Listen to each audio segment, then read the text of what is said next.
Here in transition from the old to the new. Hello, Utah, and hello, Arizona. Welcome to the Albertan Coyotes Fan. Yotes lose 2-1 against the Dallas Stars, and I'm not surprised.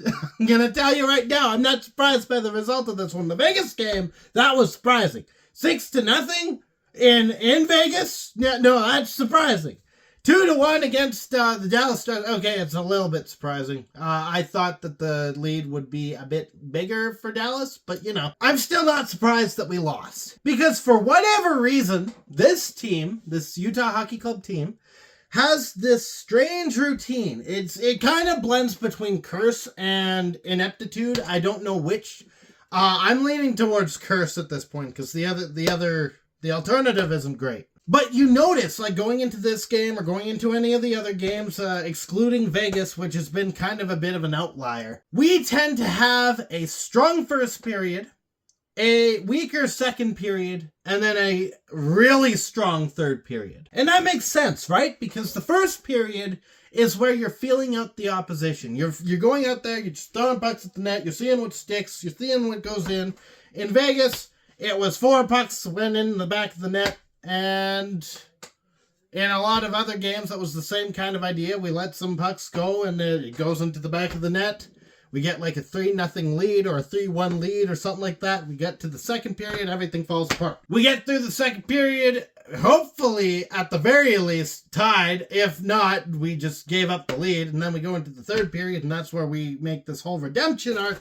We go out there, we're clicking, we're communicating, we're going with all the jets going, and either we win or the other team learns how shutdown works and shuts us down. And that seems to be the standard routine for us. It seems like at the first intermission, the coach goes to the back. He's about to address all his players, and he looks at them and goes, okay, that first period was good. It was a good first period. Now, we got to keep things fair. We got to keep things nice and tight and make for some good hockey. We need to let them, the opposition, Dallas Stars, we need to let them run the show. So that when we go into the third period, we can look like heroes of the game, and we can get all the whoos and ahs. And unfortunately, no matter what sport you play, you're not going to get a lot of wins that way, because unfortunately, you can't predict what the other team is going to do. You can play the hardest game that you have ever played in the third period, but if they know how to shut you down, you're done. So why give up anything in that second period to begin with? Now, I'm not saying that Turney's going in the back and telling the Utah Hockey Club to throw the game. What I am saying is something's going on that's shifting the momentum from one side to the other. And sometimes it's more obvious than other times. Like in this game, I'm going to be honest with you, for as much as the routine stayed the same and the outcome of the second period stayed the same, where we kind of just let things go in, it wasn't a bad second period. This was actually probably one of the better played second periods. I thought that we matched their energy really well in that second period, but again, routine has to routine, I guess. There is one sliver of hope, though. If you watched to the end of this game, which you probably should have, because it was really tight hockey near the end there was a final face-off with 2 seconds left to go. The goaltender was pulled for us, and Barrett Hayton was lined up against Jamie Benn. The puck's dropped. Jamie Benn gives a bit of a push to Barrett Hayton, and Jamie's stick ends up in Hayton's jaw. And as I can actually tell you, it does not feel good. It hurts. The horn goes off to end the game, and Dallas and Utah, the lines that are on the ice, collide and start beefing.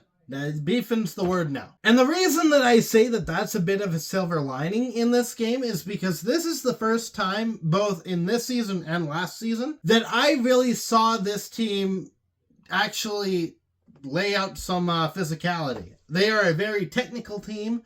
They're a fast team.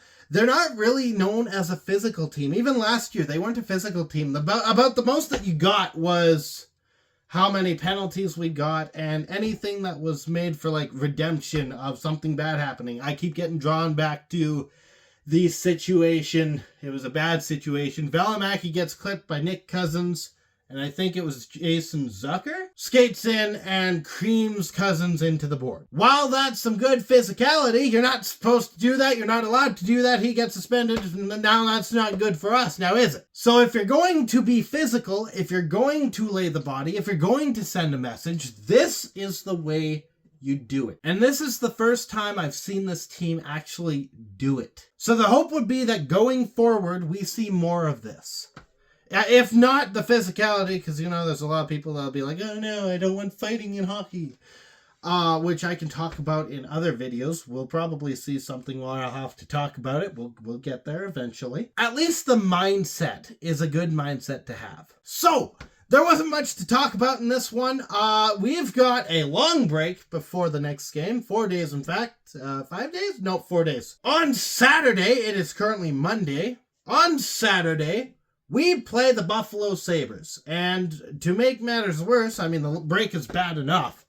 But it is a matinee game that for me, and probably for Utah as well, starts at 11 in the morning. I'm not excited for it. I'm gotta tell you, not looking forward to that. In the meantime, stay howling. Go Yotes.